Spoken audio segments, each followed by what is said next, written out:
এবার নিজের বিয়ে নিয়ে নেটিজেনদের সমালোচনার জবাব দিয়েছেন সাবেক স্বরাষ্ট্র প্রতিমন্ত্রী সোহেল তাজ।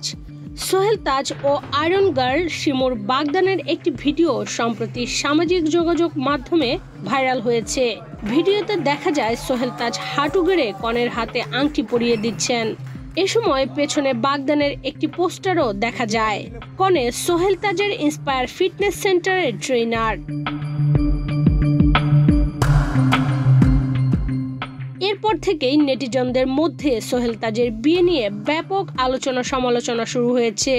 অনেকেই এটিকে 55 বছর বয়সী সোহেল তাজের সপ্তম বিয়ে বলে কটাক্ষ করেছেন।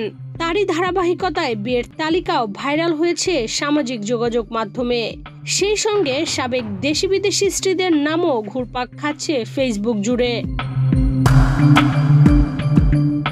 এমন পরিস্থিতিতে নিজের বিয়ে নিয়ে গত 2 জানুয়ারির রাতে নিজের ভেরিফাইড ফেসবুকে একটি ইঙ্গিতপূর্ণ পোস্ট দিয়েছেন সোহেল তাজ।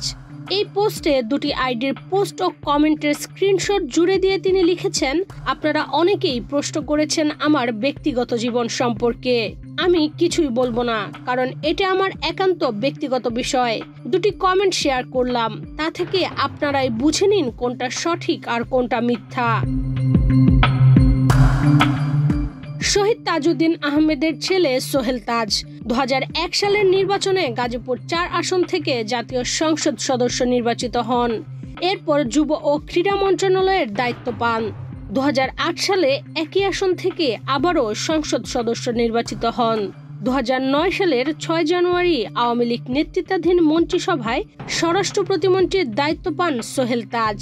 একই বছরের 31 মে ব্যক্তিগত কারণ দেখিয়ে মন্ত্রিসভা থেকে পদত্যাগ করেন তিনি। ইরশাদ চৈতি, বাংলাদেশ প্রতিদিন।